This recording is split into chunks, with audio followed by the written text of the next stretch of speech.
बिस्मिल्लाहिर्रहमानिर्रहीम। अस्सलामुअलैकुम दोस्तों, आपका sir Zeeshan Haider, FSC chemistry first year chapter number 9 और आज हम डिस्कस करेंगे चैप्टर नंबर 9 का लेक्चर नंबर 8।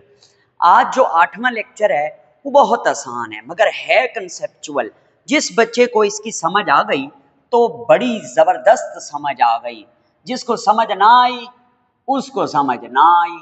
तो किसको समझ नहीं आएगी? जो गौर से बात को नहीं सुनेगा उसको समझ नहीं आएगी, जो तवज्जो से सुनेगा उसे बात समझ आएगी। सर कोई शेर ही सुना दें। कौन सा शेर सुनाऊं? हाँ, बिछड़ा जो एक बार तो फिर मिलते नहीं देखा, बिछड़ा जो एक बार तो फिर मिलते नहीं देखा, इस जख्म को हमने कभी सिलते नहीं देखा, एक बार जिसे चाट गई धूप की ख्वाहिश, उस शाख पे फिर फूल कभी खिलते नहीं देखा। तो आइए डिस्कस करते हैं आज का टॉपिक, साल्ट की हाइड्रोलिसिस आज हमने डिस्कस करनी है। हाइड्रोलिसिस किसे कहते हैं? देखें, जब हम किसी साल्ट को पानी में डालते हैं ना तो वो अपने आयंस में टूट जाता है, आयोनाइज हो जाता है और पानी के मॉलिक्यूल ज्यादातर उस साल्ट के आयंस को घेर लेते हैं। जैसे हमने पिछले चैप्टर्स में भी पढ़ा कि अगर हम NaCl को पानी में डालें तो सोडियम का आयन अलग और क्लोराइड का आयन अलग हो जाएगा और सोडियम के आयन उसके पानी के मॉलिक्यूल उसे घेर लेंगे, उसके साथ इंटरेक्शन पैदा कर लेंगे, ताल्लुक बना लेंगे, और क्लोराइड आयन के गिर्द भी पानी के मॉलिक्यूल उसे घेर लेंगे, उसके साथ इंटरेक्शन पैदा कर लेंगे, ताल्लुक बना लेंगे। अच्छा, ये हुआ क्या है? इस प्रोसेस को बोलते हैं हाइड्रेशन। ठीक है, एक और लफ्ज है हाइड्रोलिसिस। हाइड्रोलिसिस क्या होता है कि कुछ साल्ट ऐसे होते हैं जिनको जब आप पानी में डालते हो ना तो ये अपने आयंस में तो टूटते हैं मगर उनके जो आयंस हैं उनके गिर्द पानी के मॉलिक्यूल उनको घेरते नहीं हैं, बल्कि वो आयंस इतने ताकतवर होते हैं कि वो पानी को ही तोड़ डालते हैं, पानी को ही ब्रेक कर देते हैं और पानी के आयंस को अलग अलग कर देते हैं, पानी के आयंस को। तो इस प्रोसेस को क्या बोलते हैं? हाइड्रोलाइसिस, जिसमें पानी खुद ब्रेक हो जाता है। तो आज हमने वही टॉपिक डिस्कस करना है, साल्ट हाइड्रोलिसिस। मैंने इस टॉपिक को आसान तरीके से लिख दिया है, आप किताब से बिल्कुल तैयार ना करें, मैंने जो लिखा हुआ होगा इसी का स्क्रीनशॉट लेके नोट्स में पुटअप कर दें और इसी को तैयार करें। मैंने थोड़ा सिंपलीफाई भी इसे किया है। ओके, आइए चलते हैं हमारी बुक क्या लिखती है। पहले पहले जब ये टॉपिक शुरू होता है तो हमारी बुक ये फिक्रा लिखती है, जो आप लॉन्ग क्वेश्चन आ गया तो लिखेंगे, मगर इसमें से लॉन्ग क्वेश्चन आने के चांसेस कम है, शॉर्ट के ज्यादा हैं। मगर चूंकि फिनिश्ड फॉर्म में प्यारी प्यारी शक्ल में ये टॉपिक लिखा हुआ है, हो सकता है लॉन्ग में भी आ जाए, मैं कुछ कह नहीं सकता। तो पहले पहले वो कहता है व्हेन साल्ट डिसॉल्व इन पानी, जब आप साल्ट को पानी में डालते हो, इट डिसोसिएट, ये टूटता है, इनटू इट्स आइन, अपने आइंस में बिखर जाता है। ठीक है, ये तो हमें पता है। अच्छा, अब आगे यहाँ पे मैं ना हाइड्रोलिसिस वाली बात पढ़ाऊंगा, हाइड्रेशन वाली नहीं। ठीक है, दीज आइंस, ये आइंस कैन इंटरेक्ट, ताल्लुक बनाते हैं, विद वाटर, पानी के साथ, एंड और अफेक्टिंग द सॉल्यूशंस पीएच, और सॉल्यूशन की जो पीएच है उसको चेंज कर देते हैं, उसको या तो एसिडिक सॉल्यूशन बना देते हैं या बेसिक सॉल्यूशन बना देते हैं। ये हम आगे देखेंगे कैसे। डिपेंडिंग, ये किस पे डिपेंड करता है? On the nature of acid और base from which the salt is derived. आपको तो पता है कि साल्ट जो है वो एसिड और बेस के रिएक्शन से बनता है, तो जिन एसिड और बेस के रिएक्शन से वो साल्ट बना है उन एसिड और बेस की नेचर ये डिसाइड करेगी कि सॉल्यूशन कौन सा बनेगा, एसिडिक या बेसिक। ठीक हो गया। ओके, इस टॉपिक को समझने के लिए हम एक बेसिक बुनियादी चीज आपको बता रहे हैं जो कि हमारी एक्सरसाइज में मौजूद है। हमारी एक्सरसाइज का क्वेश्चन नंबर डी भी यही है जो अभी मैं आपको समझाने जा रहा हूं। देखें भाई, वो कहता है relationship between the strength of N acid and it's conjugate base is. एक एसिड है और फिर उसका कॉन्जुगेट बेस है, उनके दरमियान रिलेशनशिप क्या होता है? तो एसिड की जो स्ट्रेंथ है ना उसको हम जाहिर करते हैं के ए से, और बेस की जो स्ट्रेंथ होती है उसे हम जाहिर करते हैं KB से। तो याद रखें KA और KB के साथ जो रिलेशनशिप है वो इनवर्स रिलेशनशिप है। मतलब इसका समझाओ, अभी समझाता हूं। देखें, हमारे पास एक एसिड है HCl, इसका हम रिएक्शन कराते हैं NaOH के साथ। तो इन दोनों का जब रिएक्शन होगा ना, तो हाइड्रोजन एसिड जो है वो अपना हाइड्रोजन देकर अपने आप को बना लेगा Cl नेगेटिव। ठीक है, तो ये Cl नेगेटिव क्या कहलाएगा? ये तो है एसिड, ठीक है, तो ये Cl नेगेटिव क्या कहलाएगा? ये कहलाएगा कॉन्जुगेट बेस। किसका कॉन्जुगेट बेस? इसी एसिड का, HCl का। ओके, और ये NaOH क्या है? ये NaOH एक बेस है। जब ये NaOH अपना OH लूज कर देगा तो ये खुद क्या बन जाएगा? ये खुद बन जाएगा Na पॉजिटिव। ठीक है, तो ये Na पॉजिटिव बेस ने जब अपना OH लूज कर दिया तो ये खुद क्या बन जाएगा? ये खुद बन जाएगा कॉन्जुगेट एसिड। क्या बन जाएगा? Conjugate acid. और H और OH तो आपस में मिलके क्या बना देंगे? पानी बना देंगे, H2O। इसको आप छोड़ दें। अब मैं आपको यह बताना चाहता हूं कि ये जो रिलेशनशिप आपके सामने लिखा हुआ है, ये Ka किसके लिए है? इस एसिड की स्ट्रेंथ के लिए है। और ये Kb किसके लिए है? इस एसिड से बनने वाले कॉन्जुगेट बेस की स्ट्रेंथ के लिए है। और देखें इनमें कौन सा रिलेशनशिप है? Inverse relationship. मतलब ये है कि अगर ये एसिड बहुत ज्यादा स्ट्रॉन्ग एसिड है, मतलब इसका Ka बहुत ज्यादा है, तो इससे बनने वाला जो कॉन्जुगेट बेस है वो बहुत वीक होगा, कमजोर होगा। क्यों? क्योंकि Kb और Ka आपस में इनवर्सली रिलेटेड हैं। अगर और यही बात हम बेस के ऊपर भी लगा सकते हैं। यानी ये बेस है NaOH और आपको पता है ये वेरी स्ट्रॉन्ग बेस है। अगर ये बहुत स्ट्रॉन्ग बेस है तो इससे बनने वाला जो कॉन्जुगेट एसिड है यानी Na पॉजिटिव है वो वेरी वीक एसिड होगा। क्यों? क्योंकि Ka और Kb एक दूसरे के इनवर्सली प्रोपोर्शनल है। जैसे ये स्ट्रॉन्ग बेस है तो इसका Kb बहुत ज्यादा होगा। अगर Kb बहुत ज्यादा है तो फिर Ka क्या होगा? बहुत कम होगा। इसलिए इसका जो कॉन्जुगेट एसिड है वो बहुत वीक होगा। आप किसी परेशानी में ना पड़े, सिंपल सी बात है। अगर कोई एसिड बहुत स्ट्रॉन्ग है तो उसका कॉन्जुगेट बेस बहुत वीक होगा। अब आप इसको उलट कर लें, अगर कोई एसिड बहुत वीक है तो उससे बनने वाला कॉन्जुगेट बेस बहुत स्ट्रॉन्ग होगा। अब बात करते हैं बेस की। अगर कोई बेस वेरी स्ट्रॉन्ग है तो उससे बनने वाला कॉन्जुगेट एसिड वेरी वीक होगा। और उलट बात करें, अगर कोई बेस वेरी वीक है तो उससे बनने वाला कॉन्जुगेट एसिड वेरी स्ट्रॉन्ग होगा। ठीक हो गया?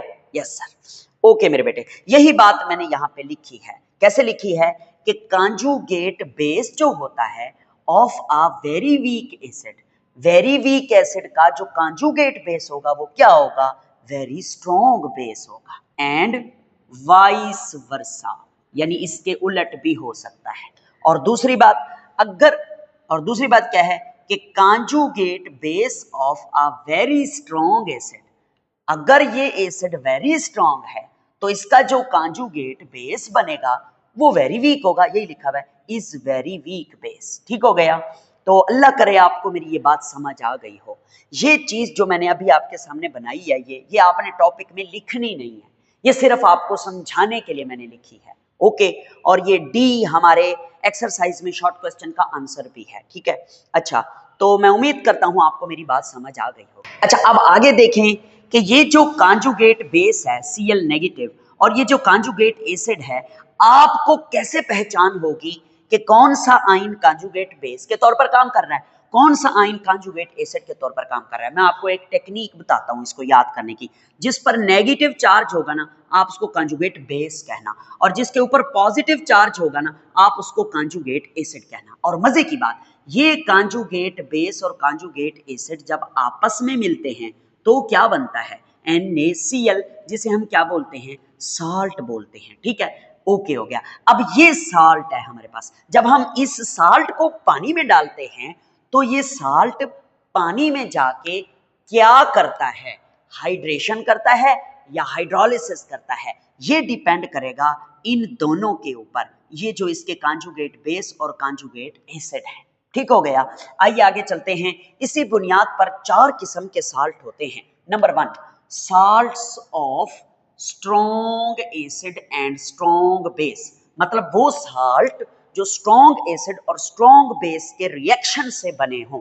ओके, कौन से साल्ट होते हैं, मैं अब आगे इसे कैसे देखेंगे। देखें, दीज साल्ट्स, ये वाले साल्ट आर डिराइव्ड फ्रॉम, किस किस से डिराइव होते हैं, स्ट्रॉन्ग एसिड का reaction, strong acid and strong base, ये स्ट्रॉन्ग एसिड और स्ट्रॉन्ग बेस से हासिल होते हैं। यानी स्ट्रॉन्ग एसिड का स्ट्रॉन्ग बेस से रिएक्शन करवाने से ये साल्ट बनते हैं। कौन सी एग्जांपल है, यही NaCl की देख लें। अब आप, ये स्ट्रॉन्ग एसिड है, ये स्ट्रॉन्ग बेस है, इनके रिएक्शन से कौन सा साल्ट बना, NaCl।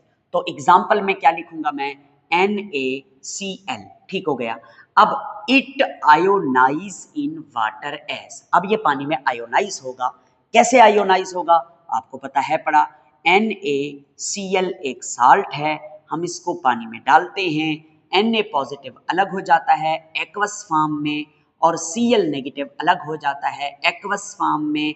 सोडियम के गिर्द पानी के मॉलिक्यूल इसे घेर लेते हैं, क्लोराइड के गिर्द पानी के मॉलिक्यूल इसे घेर लेते हैं। अब आगे देखें, अब आगे मैं क्या लिख रहा हूं कि ये इन दोनों में से, अब आप बताएं कांजुगेट एसिड कौन है। जाहिर है जिस पर पॉजिटिव चार्ज है, तो मैं यहां पे लिखता हूं Na positive is the conjugate acid of the strong base. कौन सी बेस से ये बना था, NaOH से ये बना था, है कि ऐसे नहीं है। NaOH एक स्ट्रॉन्ग बेस है और इससे बनने वाला ये Na पॉजिटिव कांजुगेट एसिड है। तो मैंने भी तो ये लिखा है कि Na positive is the conjugate acid of the strong base NaOH, strong base से ये बना है। अच्छा, अगर ये स्ट्रॉन्ग बेस से बना है, ये खुद क्या होगा, ये खुद वीक होगा। क्योंकि हमने पढ़ा है कि Kb और Ka आपस में इनवर्सली रिलेटेड हैं। अगर बेस स्ट्रॉन्ग है तो उससे बनने वाला जो कांजुगेट एसिड है यानी Na पॉजिटिव, ये वेरी वीक होगा। तो अगर ये वीक है तो ये बेचारा पानी को तोड़ नहीं सकता, पानी को ब्रेक नहीं कर सकता, इसलिए पानी के मॉलिक्यूल इसको घेर लेंगे बस। ओके, तो मैंने क्या लिखा, it does not significantly react with water, ये पानी से रिएक्ट नहीं कर सकता। क्यों, क्योंकि ये खुद वीक है। वजह क्या है, क्योंकि ये स्ट्रॉन्ग बेस से बना है, इसलिए ये वीक कांजुगेट एसिड है। आगे चलें, ये जो क्लोराइड आयन है ये क्या होगा, ये कांजुगेट बेस होगा क्योंकि इसके ऊपर नेगेटिव चार्ज है, मैंने बताया हुआ है। तो आप लिखेंगे Cl negative is the conjugate base of the strong acid. कौन सा स्ट्रॉन्ग एसिड है जिससे ये बना है, HCl। HCl is the strong acid. HCl strong acid है तो इससे बनने वाला कांजुगेट बेस क्या है, वीक है। जब ये वीक है तो ये भी पानी के साथ रिएक्ट नहीं कर सकता, पानी को ब्रेक करने की पावर इसमें नहीं है। तो मैंने भी यही लिखा है कि it does not significantly react with water, ये पानी के साथ रिएक्ट नहीं करेगा। तो दोनों ही आयन पानी के साथ रिएक्ट नहीं कर रहे। जब दोनों ही आयन पानी के साथ रिएक्ट नहीं कर रहे तो पीएच भी चेंज नहीं होगी। तो ये दोनों आयन पानी के साथ रिएक्शन नहीं कर रहे, पानी को तोड़ ही नहीं रहे ना। अगर ये पानी को तोड़ते तो या हाइड्रोजन आयन बनता या OH बनता, पीएच में चेंज आता। तो ये तो पानी के साथ रिएक्ट ही नहीं कर रहे, इसलिए हम आखिरी लाइन क्या लिखेंगे, दस लिहाजा सॉल्यूशन रिमेन न्यूट्रल। तो इस केस में सॉल्यूशन क्या रहेगा, न्यूट्रल रहेगा। और इस केस के जो साल्ट होते हैं, ऐसे साल्ट जो स्ट्रॉन्ग एसिड और स्ट्रॉन्ग बेस के रिएक्शन से बने होते हैं, वो साल्ट जब हम पानी में डालते हैं तो वो साल्ट पानी के साथ रिएक्ट नहीं, तो उन साल्ट के जो आयंस होते हैं वो पानी के साथ रिएक्शन नहीं कर सकते, इसीलिए हाइड्रोलिसिस नहीं होती इस केस में। हाँ, हम इसको हाइड्रेशन जरूर कहते हैं। ठीक हो गया। अब आगे चलते हैं। नेक्स्ट आप देखिएगा, नेक्स्ट वो लिखता है दूसरी type, salts of strong acid and weak base, यानी वो साल्ट जो स्ट्रॉन्ग एसिड और वीक बेस के रिएक्शन से बना हो। तो इसके बारे में हम क्या लिखेंगे, these salt are derived from, यही ऊपर वाली बात लिख दें, from strong acid and what is this, weak base. कैसे, तो ऐसा कौन सा साल्ट है जो स्ट्रॉन्ग एसिड और वीक बेस के रिएक्शन से बनता है। Ammonium chloride NH4Cl। सर आप हमें समझा सकते हैं कि ये कैसे बना है? जी हाँ, मैं यहां समझाने की कोशिश करता हूं। देखें, आपके पास एक स्ट्रॉन्ग एसिड ले लें आप, HCl ले लिया सर जी, और इसका रिएक्शन कराएं किसी वीक बेस के साथ। वीक बेस कौन सा है?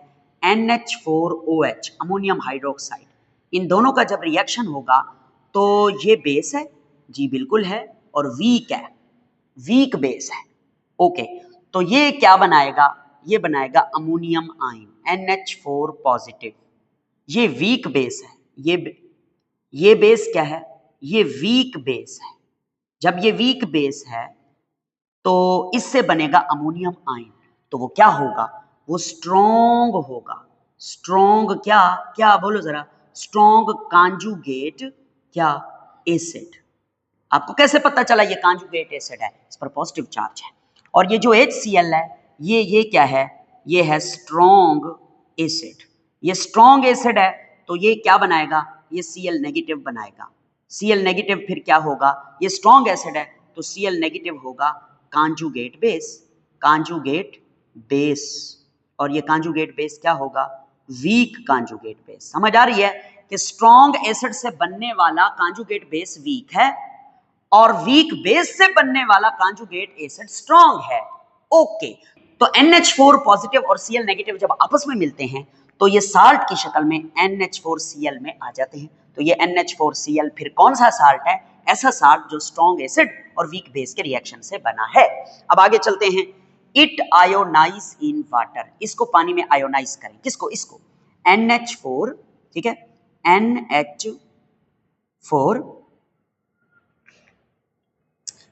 NH4Cl will converted into NH4 positive, अपने आयन में टूटा, और Cl नेगेटिव अपने आयन में टूटा। अब ये दो आयन बन गए हैं। एक कांजुगेट एसिड है, एक कांजुगेट बेस है। अब बताओ एसिड कौन सा है? जिस पर पॉजिटिव चार्ज है वो एसिड है। ये तो कांजुगेट एसिड है। और Cl नेगेटिव क्या है? ये कांजुगेट बेस कहलाता है। अब आगे देखें, ये जो Cl नेगेटिव है ये कांजुगेट बेस है। तो मैं क्या लिखूंगा? Cl negative is the conjugate base of strong acid. बिल्कुल ऐसे ही है। स्ट्रॉन्ग एसिड HCl था, Cl नेगेटिव उसका क्या है? कांजुगेट बेस है। कांजुगेट बेस है, ठीक है। तो ये खुद क्या है? Cl नेगेटिव, ये कमजोर है। तो ये खुद कमजोर है तो ये पानी को कैसे तोड़ेगा? तो फिर उसने क्या लिखा? It does not react with पानी, so it does not affect the pH। तो जो पानी के साथ रिएक्ट ही नहीं कर रहा तो पानी की pH को भी चेंज नहीं करेगा। अब दूसरी बात करते हैं NH4 पॉजिटिव की। तो यहां पे लिखते हैं NH4 positive is the conjugate acid. इस पर पॉजिटिव चार्ज है, मैंने निशानी बताई है, ऑफ वीक बेस। बिल्कुल, ये वीक बेस से बना था। ओके, तो अगर ये वीक बेस से बना था NH4 पॉजिटिव तो ये खुद क्या होगा? स्ट्रॉन्ग होगा। जो स्ट्रॉन्ग एसिड है ना, it react with H2O to produce hydroxonium ion. देखिएगा, आपके पास है NH4 पॉजिटिव, इसका रिएक्शन होगा पानी के साथ। पानी पानी पानी पानी, पानी कहाँ है? H2O, ठीक है। तो क्या होगा मैं बताता हूं। तो ये क्या करेगा? पानी के साथ रिएक्ट करेगा। या तो ये पानी को तोड़कर इसमें से OH खींच लेगा, एक तो ये केस है। दूसरा केस ये है कि ये पानी को अपना हाइड्रोजन आयन दे दे और पानी बन जाए H3O पॉजिटिव, और ये NH4 किस में तब्दील हो जाए? अमोनिया में, NH3 में। यूं भी ये रिएक्शन हो सकता है। अब इसमें पानी नहीं ब्रेक हुआ मगर NH4 पॉजिटिव खुद ब्रेक हुआ है। तो हाइड्रोलिसिस में या तो पानी ब्रेक होता है या बजाते खुद ये वाली चीज जो भी आयन होता है ये ब्रेक होता है हाइड्रोलिसिस में। अच्छा सर, क्या इसमें पानी भी ब्रेक हो सकता है? जी हाँ, अगर आप इस रिएक्शन को इस तरह लिखें तो भी ठीक है कि NH4 पॉजिटिव है, इसका रिएक्शन H2O के साथ हो रहा है।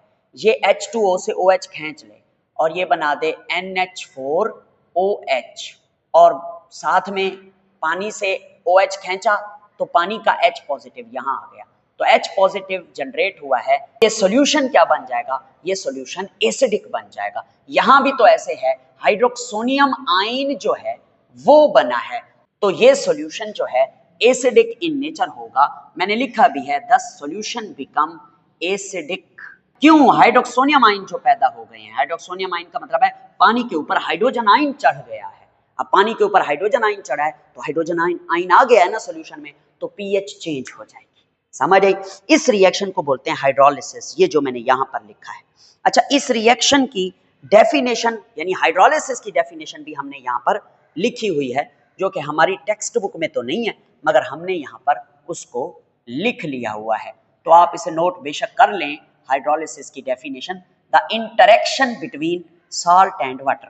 ये देखो, ये साल्ट से ही आया है ना अमोनियम आयन, इसका वाटर के साथ इंटरेक्शन हो रहा है, आर कॉल्ड हाइड्रोलाइटिक रिएक्शन। इस रिएक्शन को बोलते हैं hydrolytic reaction. And this phenomenon is called या इज नोन एज हाइड्रोलिसिस। यानी ये जो प्रोसेस हो रहा है इसको आप हाइड्रोलिसिस कहते हैं, और इस प्रोसेस को हम रिएक्शन की सूरत में जो दिखाते हैं तो इस रिएक्शन को हाइड्रोलाइटिक रिएक्शन कहते हैं। और ये जो काम हो रहा है इस काम को क्या बोलते हैं? हाइड्रोलिसिस। अब हम डिस्कस करेंगे तीसरी टाइप साल्ट की, salts of weak acid and strong base. तो these salts are derived from weak acid and strong base.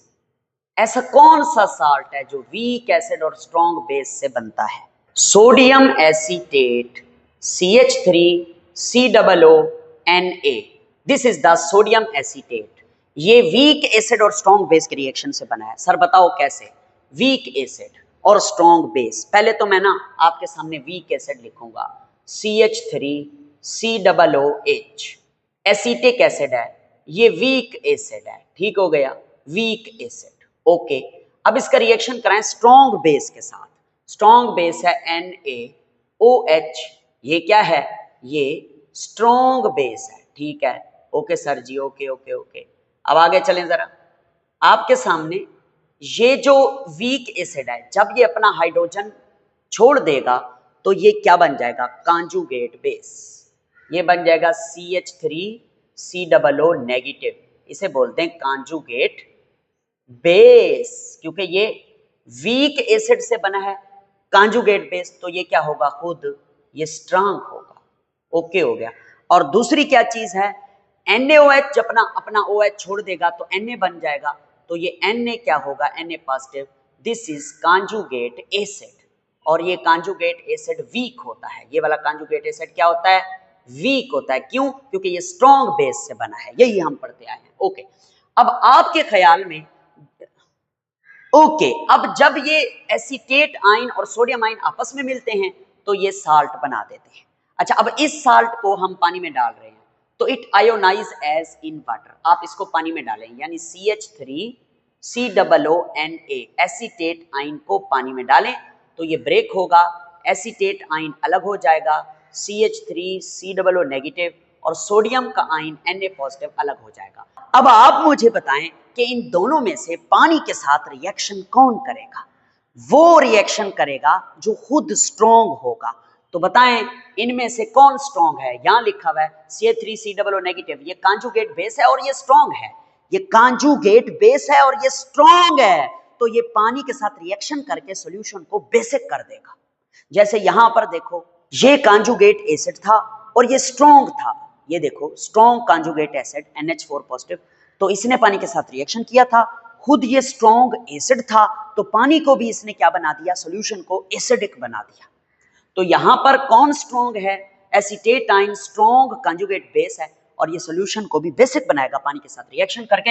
मैं अपनी बात समझा तो चुका हूं मगर इधर लिखी हुई समझाना चाहता हूं कि आपके पास इन दोनों में से एसिड कौन है? Na पॉजिटिव और कॉन्जुगेट एसिड है, तो आप लिखेंगे Na positive is the conjugate acid of strong base. बिल्कुल, स्ट्रॉन्ग बेस का Na पॉजिटिव कॉन्जुगेट एसिड है।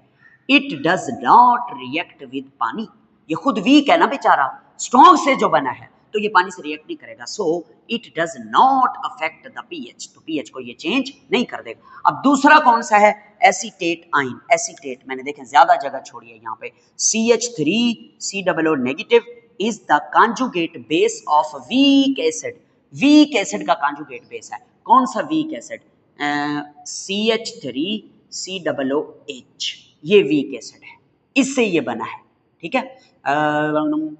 It react with water to produce OH ion, ये पानी के साथ रिएक्ट करेगा और जो है OH आइन जनरेट करेगा।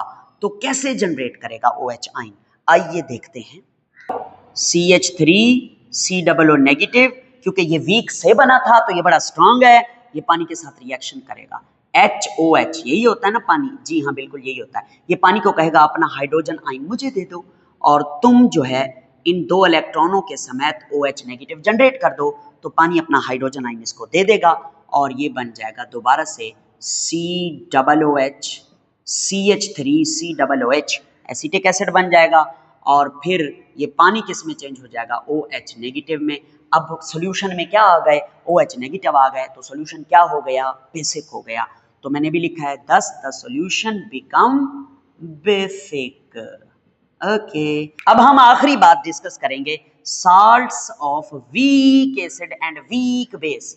ऐसे साल्ट जो वीक एसिड और वीक बेस के रिएक्शन से बनते हैं। तो मैंने क्या लिखा है, these salts are derived from weak acid and weak base. मिसाल लो भाई, मिसाल लो, एग्जाम्पल लो, कोई ऐसा साल्ट, जी हाँ, अमोनियम एसीटेट CH3COO नेगेटिव और इसके साथ अमोनियम मिला दें, अमोनियम, ये एसीटेट आइन है, अमोनियम NH4 पॉजिटिव। आपकी बुक में ना NH4 को पहले लिखा हुआ है, ये प्यारा तरीका है, बेहतर ऐसे ही लिखा जाता है।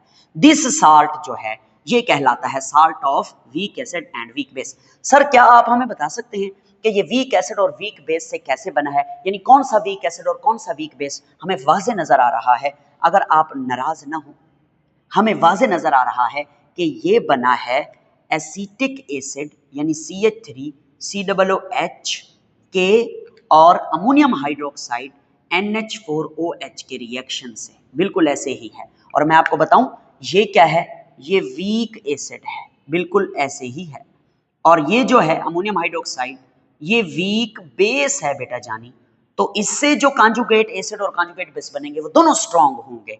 तो कैसे, ये देखो, ये बनेगा CH3COO नेगेटिव, ये कांजुगेट बेस है भाई, इस पर नेगेटिव चार्ज है, और ये है क्या, स्ट्रांग। ओके, सेम इसी तरह से ये OH, ये NH4OH जब अपना OH दे देगा तो NH4 बनाएगा, NH4 पॉजिटिव। तो ये क्या है, ये कांजुगेट एसिड है, इसके ऊपर पॉजिटिव चार्ज है, और ये क्या है, ये भी स्ट्रांग है। जब दोनों आइन स्ट्रांग हैं, ओके, तो जब ये वाला आइन और ये वाला आइन आपस में मिलते हैं तो ये वाला साल्ट बना देते हैं।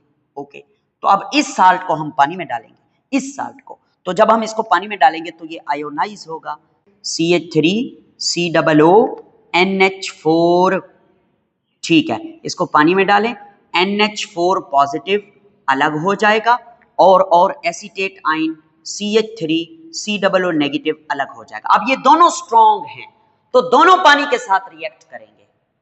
ओके, अब लिखता क्या है वो देखो, वो कहता है NH4 positive is the conjugate acid of weak base, तो ये खुद क्या होगा, strong, and CH3COO negative is the conjugate base of weak acid, तो ये खुद क्या होगा, स्ट्रांग।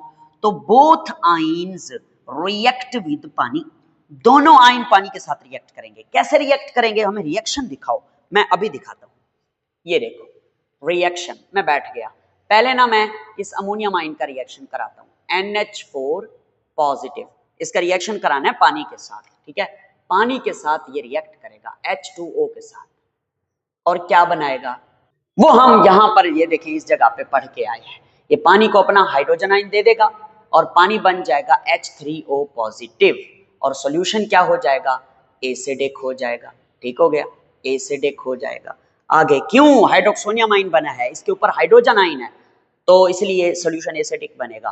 और ये NH4 किस में तब्दील हो जाएगा, NH3 में चेंज हो जाएगा। ओके हो गया। अब आगे चलते हैं, दूसरा रिएक्शन देखते हैं, यानी इस वाले एसीटेट आइन का, वो भी हम ऊपर पढ़ चुके हैं मेरे प्यारे बेटे, एसीटेट आइन का CH3COO negative reacted with water, water के साथ रिएक्ट करेगा तो पानी से हाइड्रोजन आयन खींच लेगा और पानी बेचारा OH नेगेटिव में चेंज हो गया और ये क्या बन गया, ये बन गया CH3COOH, ठीक है।